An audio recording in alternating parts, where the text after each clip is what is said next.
Assalamualaikum, ketemu lagi Assalamualaikum warahmatullahi wabarakatuh. dengan Pak Ustadz Muhammad ini. Kita lagi membahas yang lagi banyak pertanyaan dari orang-orang. Gimana hukumnya seorang suami yang agamanya murtad? Gimana Pak Ustadz?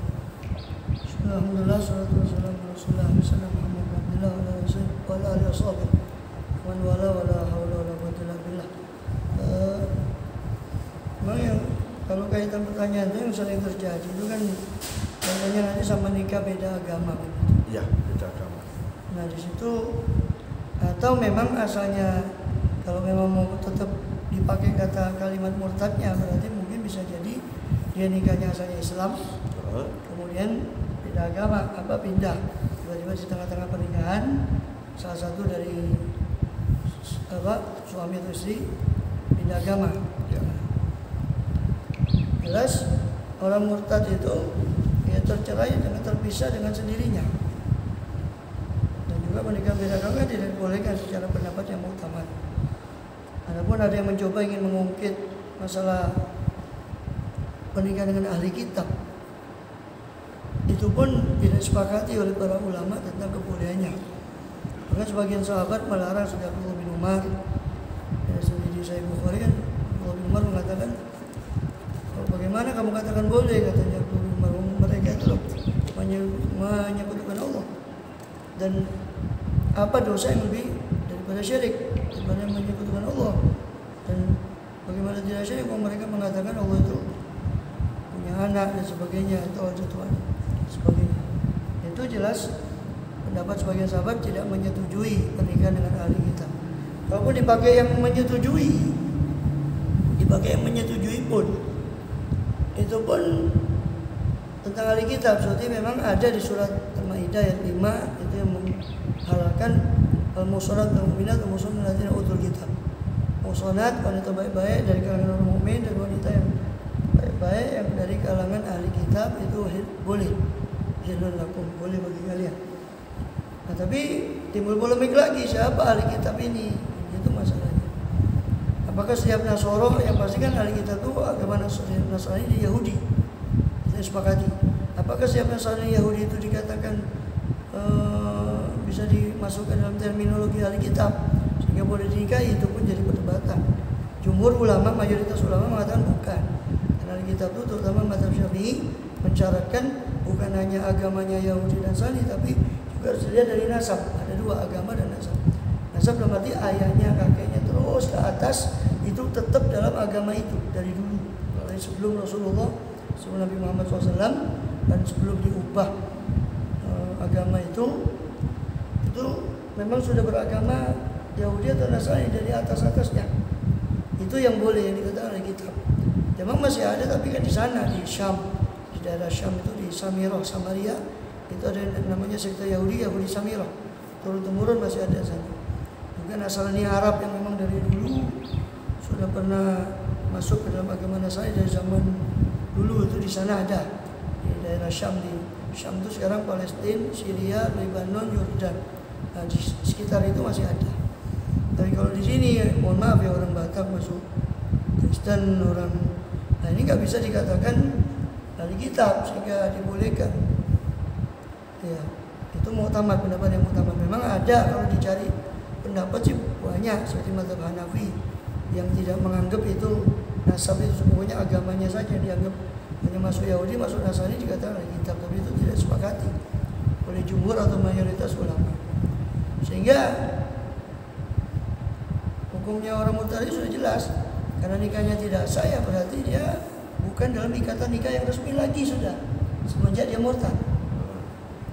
Maka harus masuk Islam lagi atau tercerai dengan otomatis. Artinya dia tidak perlu mencerai pun sudah rusak pernikahannya.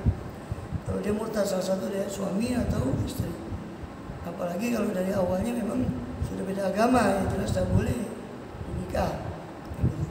Sebaliknya, kalau masuk Islam tiba-tiba sepasang suami istri non Muslim, tiba-tiba salah satunya masuk Islam. Nah, kalau masuknya bareng, itu nggak perlu nikah baru, cukup nikah yang lama itu. Nggak perlu dia memperbarui akad nikahnya. Kalau bareng langsung masuk Islam. Kalau suaminya atau salah satunya lebih dulu, suami atau terserah suami atau istrinya lebih dulu. Kalau yang iddah itu kan istri ya. Kalau itu masih dalam masa iddahnya akan tercerai, otomatis dianggap cerai. Kalau cerai itu kalau masa perempuan itu masih ada masa iddah, masa tunggu. Karena perempuan itu kalau dicerai nggak bisa langsung nikah dan misalkan harus selesai masa iddah. Maka kalau dia tiba-tiba masuk Islam sebelum iddahnya selesai, mau baru kaji sehari 2 hari langsung menyusul masuk Islam, maka ini tidak perlu nikah baru. Tapi kalau selesai iddahnya baru masuk Islam, si istri ini padahal sudah iddah itu 3 kali suci ukurannya, 3 kali haid dan suci, 3 kali suci, baru masuk Islam, nah ini harus dinikahkan baru. Jadi akan nikah baru. Maka sama yang murtad tadi begitu. Kalau dia mau nikah balik lagi, tapi kalau murtad ini beda dengan yang masuk Islam ya. Kalau murtad otomatis sudah tercerai. Nah pakai nunggu iddah, dia balik lagi, ya, itu harus nikah baru. Nah, bagi kalau sudah lama, jadi, tapi yang sering banyak terjadi kan gitu, masih tetap kumpul. Nah, ini masalah, kan akad nikahnya tidak sah, terus kumpulnya gimana kan gitu. Selain kumpulnya berdasarkan akad nikah yang sudah tidak, jalinan nikah yang sudah tidak sah lagi. Loh, tapi ini ada yang gini Pak Ustadz, ada yang gini, kawinnya secara Islam, tapi agamanya ke gereja, itu gimana hukumnya? Ya dia dengan asalnya Islam, kawinnya asal Islam, memang oke lah, asal Islam. Atau dia berarti kalau sudah Islam berarti asumsi saya dia sudah diminta masuk Islam dulu, entah si suami atau si istri. Selama dia sudah syahadat, dia dihukum Muslim. Meskipun dia tidak sholat, dia dihukumi Muslim atau Muslimah. Ketika nikah, oke, nikah sudah Islam kan, nah, dia masuk sah akad nikahnya. Nah, tapi setelah itu dia ke gereja, ini perlu menjadi pertanyaan. Jadi jatuhnya juga murtad ya? Iya murtad kalau begini. Soalnya itu tidak bisa dikatakan murtad. Penyebab murtad itu 3. Ada keyakinan, ada ucapan, ada perbuatan. Kalau keyakinan itu dia sudah bergeser keyakinan rasanya. Keyakinannya Islam betul, yang hanya dia keluar dari keyakinan itu. Dia memperkuatkan selain Allah dari meskipun cuma dalam bentuk keyakinan. Ya. Itu sudah murtad hukumnya, tapi kan sulit mengukur keyakinan itu. Tapi kalau mulai ucapan keluar, ucapan yang menganukan Islam dan sebagainya, ini bisa jadi murtad dengan ucapan. Nah kalau sudah murtad dengan ucapan apalagi perbuatan, dia menyembah, melakukan ritual agama lain, menyembah pada patung dan sebagainya, ya terlepas dia kan di Nasoro mengatakan saya tidak menyembah itu, tapi kan dia tetap saya kepada berhala kan gitu. Nah itu sudah bisa dihukumi murtad kalau sudah berupa perbuatan, maka bisa dihukumi murtad kalau sudah berupa perbuatan itu. Ya, kalau sudah murtad ya dia tercerai otomatis tadi itu, dan nggak bisa kecuali dia harus nikah baru. Oh nikah lagi? Iya. Terus kan istrinya diganti lagi yang baru ya? Entah lah kan istri tetap. tadi. Nah itu serah kalau dia menganggap itu sudah cerai, mau cari calon lagi kan bukan urusan kita. Jadi hukumnya apa itu kira-kira? Itu apa ya? Jatuhnya apa? Nggak dijabah atau dirajam atau gimana kalau orang yang murtad itu? Dosanya lebih Murtad, kalau murtad ya keras sekali hukumnya, tidak bisa. Kalau murtad itu diminta taubat dulu 2 atau 3 hari atau berapa lama, ada khilaf tentang masalah permintaan taubat ini. Diminta taubat dulu, disadarkan dulu, jika tetap begitu dia dihukum mati. Kalau dalam Islam, dalam Islam dihukum mati. Rajam itu kalau berzina. Oh rajam? Ya otomatis kalau dia tetap ya sama berzina itu hukumannya rajam, khusus berzina ya. Khusus berzina. Besar mana dosanya murtad sama berzina? Jelas ya murtadnya keluar dari Islam. Berzina itu masih tetap dihukumi Muslim. Orang minum khamar, berkali-kali pun dia minum khamar, selama dia tidak mengucapkan sesuatu yang menyebabkan dia murtad, dia tetap dihukumi Islam. Berarti akan maksiat betapa apapun dia tetap namanya dosa besar kan itu. Khamar, zina itu tergolong dosa besar. Ya kan? Dosa kecil itu ya seperti bohong bohong semua itu kan dosa kecil. iya. Tapi kalau murtad sama zina masih bisa murtad. Iya. Jadi dilihat, ditunggu dia Milih zina. dia itu kembali enggak kan gitu. Kalau dia masih bisa kembali sebelum apa? Jadi nikahnya batal ya, otomatis batal nikahnya. Berarti enggak sah ya berarti. Iya, maka kalau sudah batal nikahnya kan tidak boleh hubungan badan lagi. Oh, enggak boleh Tidak hubungan boleh, badan. tidak namanya hukuman. Berarti pertama enggak ada berarti. Tidak bisa kalau dia sudah murtad sebelumnya loh ya. Oh. Artinya gini loh, saya tidak ngerti, saya tidak ngurus itu dia kumpulnya kapan, yang jelas kalau sudah dia walaupun nikah secara Islam terus dia setelah menikah itu melakukan ucapan atau perbuatan yang tadi saya katakan ucapan meremehkan Quran, meremehkan yang ucapan-ucapan itu bisa dihukumi bahwa itu suatu kemurtadan atau perbuatan sujud pada berhala sebagainya yang bisa dihukumi itu sebagai sebuah kemurtadan ya. Maka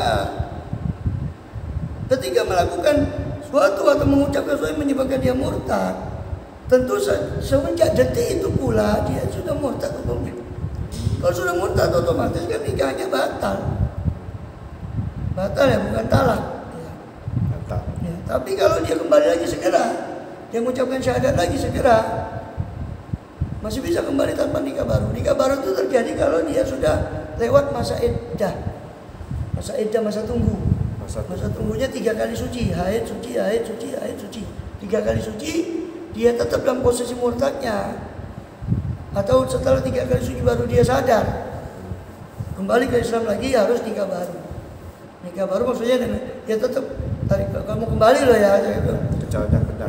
Anda artinya dia kembali ke Islam dan si suaminya masih mau menerima dia kembali, mau balik, mau rujuk. Tidak bisa otomatis tiba-tiba ujuk-ujuk rujuk lagi, tidak bisa kalau sudah lewat masa iddah. Harus dengan nikah baru, ya harus dengan wali, saksi, ada mahar, mas kawin baru gitu. Kecuali belum lewat masa iddah, baru dapat 1-2 hari atau sebulan, belum alhasil kesimpulannya belum masa iddah itu belum habis, belum sampai 3 kali suci, maka dia langsung bisa dirujuk lagi. Ini tanpa nikah baru. Dengan syarat dia masuk Islam segera. Tapi ini yang malah yang ngajak ini suaminya ya. Untuk ke murtad ke gereja ini. Ya itu. Dia murtad dua-duanya. Kalau murtad dua-duanya ya enggak tahu hukumnya itu. Yang jelas secara Islam nikahnya tidak sah. Tidak sah. Kalau setelah murtad dia mau nikah lagi secara Nasoro atau secara Kristen, ya itu terserah dia. Dan itu. Tapi secara hukum Islam ya nikahnya yang tadi setelah salah satu dari 2 suami atau istri itu murtad ya semenjak detik itu pula tidak sah.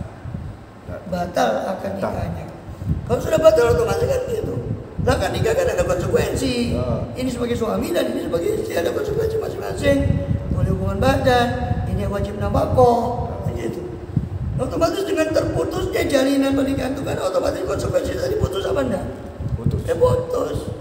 Otomatis asalnya pernikahannya masih nyambung, masih belum batal. Dia boleh kumpul. Suami istri, hubungan badan. Setelah murtad putus hubungan pernikahan berarti kan sudah tidak boleh lagi. Iya, dia dengan terputusnya akad nikah otomatis segala konsekuensi akad nikah tadi ya habis. Kecuali segera masuk Islam lagi si suami atau istri yang murtad tadi itu sadar lagi. Iya. Nah kalau dua-duanya murtad ya urusan mereka, yang pasti kita cuma menghukumi secara Islam. Secara Islam maka nikahnya batal. Secara hukum Nasoro saya tidak tahu apa mereka harus nikah lagi apa. Nasoro itu apa? Nasrani. Oh Nasrani. Mau dia mau nikah lagi di gereja itu urusan dia. Yang penting secara Islam salah satunya murtad ya. Kalau ke gereja ya hukumnya harus gereja ya. Iya urusan dia. Kalau dia sama-sama kalau antum apa tadi sampean bilang yang ngajak suaminya berarti kan sama-sama murtad ya. Itu urusan mereka berdua.